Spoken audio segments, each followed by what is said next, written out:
আসসালামু আলাইকুম viewers, welcome back to our channel. আজকে আমি একটি মাংস রেসিপি নিয়ে হাজির হয়েছি, আর সেটি হচ্ছে কবুতরের মাংস। আর এই কবুতরের মাংস ভুনাটা কিভাবে তৈরি করা যায়, লেটস সি। কবুতরের মাংস ভুনার জন্য আমি এখানে দুটো কবুতরকে ভালো করে কেটে ধুয়ে পরিষ্কার করে নিয়েছি। এখন রান্নায় চলে যাব। ফার্স্টে দিয়ে দিচ্ছি তেল 4 টেবিল চামচের মতো। দিয়ে দেব এলাচ, দারচিনি, তেজপাতা। দিয়ে দিচ্ছি পেঁয়াজ কুচি। পেঁয়াজটাকে হালকা ভেজে নেব। পেঁয়াজটা ভাজা হয়ে গেছে, এখন দিয়ে দিব 2 চা চামচ আদা রসুন পেস্ট।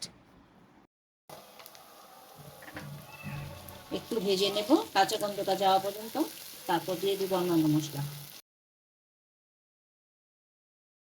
আদা রসুন বাটাটা আমার ভাজা হয়ে গেছে।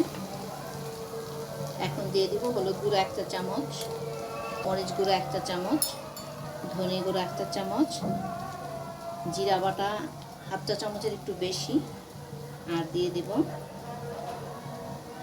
স্বাদ মতো লবণ।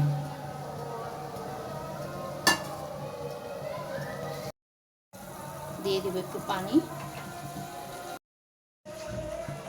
মশলাটা ভালোভাবে কষানো হয়ে গেলে তারপর দিয়ে দিব মাংস। মশলাটা আমার কষানো হয়ে গেছে, তেলটা উপরে উঠে গেছে। এখন দিয়ে দিব কবুতরের মাংসগুলো।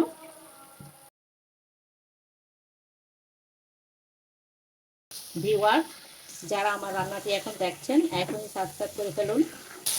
মাংসটাকে এখন ভালো করে কষিয়ে নেব। মাংসটা কষানো পর্যন্ত বারবার নাড়তে হবে, তা না হলে পোড়া লেগে যেতে পারে। মাংসটা আমার কষানো হয়ে গেছে, এখন কিছু পানি দিয়ে বাকি রান্নাটা শেষ করে দেব। আমি এখানে গরম পানি অ্যাড করছি। এখন এটাকে 8 থেকে 10 মিনিটের জন্য রান্না করে নেব। রান্নাটা আমার প্রায় শেষের দিকে। এখন দিয়ে দিব 1/2 চা চামচ গরম মশলা গুঁড়া।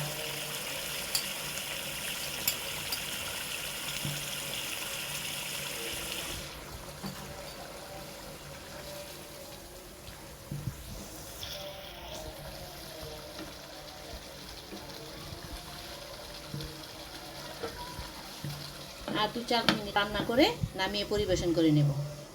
সো ভিউয়ার্স, তৈরি হয়ে গেল কবুতরের মাংস ভুনা। আর এই মাংস ভুনাটা কেমন হয়েছে বাসায় অবশ্যই ট্রাই করবেন। ভালো লাগলে অবশ্যই কমেন্টস করে জানাবেন।